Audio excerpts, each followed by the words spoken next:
ছাত্র বন্ধুদের প্রতি আমাদের অনুরোধ, তোমাদের বিশাল একটা কাজ তোমরা আমাদেরকে করে দিয়েছো। আমরা এই জাতি চিরদিন তোমাদের কাছে ঋণী থাকবো ইনশাআল্লাহ। বিশেষ করে যারা জুলুমের শিকার হয়ে, বুলেট বিদ্ধ হয়ে, হায়নার হাতে নিহত হয়েছে, তাদের সকলের জন্য আল্লাহ দরবারে দোয়া করি, আল্লাহ তাদেরকে ক্ষমা করুন, আল্লাহ তাদের শাহাদাত কবুল করুন। যারা বেঁচে আছে আল্লাহ তাআলা তাদেরকে সুস্থতার নিয়ামত দান করুন। তোমাদের প্রতি আমাদের অনুরোধ, তোমাদের নিজেদেরকে গড়তে হবে, শিক্ষা প্রতিষ্ঠানে ফিরে যেতে হবে এবং আগামী দিনের কারিগর হিসাবে নিজেকে প্রস্তুত করতে হবে।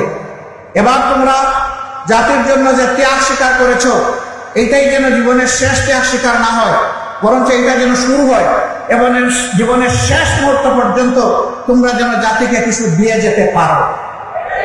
আমরা এইরকম একটি উজ্জ্বল, সম্ভাবনাময়, অত্যন্ত দক্ষ, চরিত্রবান, আল্লাহভীরু একটি যুব সমাজ আগামী দিনে কামনা করি। তোমরা যেন নিজেই একটা ইতিহাস হও, পরবর্তী প্রজন্ম এসে তোমাদের থেকে উৎসাহ নেয় যে আমাদের পূর্ববর্তী যুব সমাজ তাই করেছিল, অন্যায়ের সামনে বুক পেতে দিয়েছিল।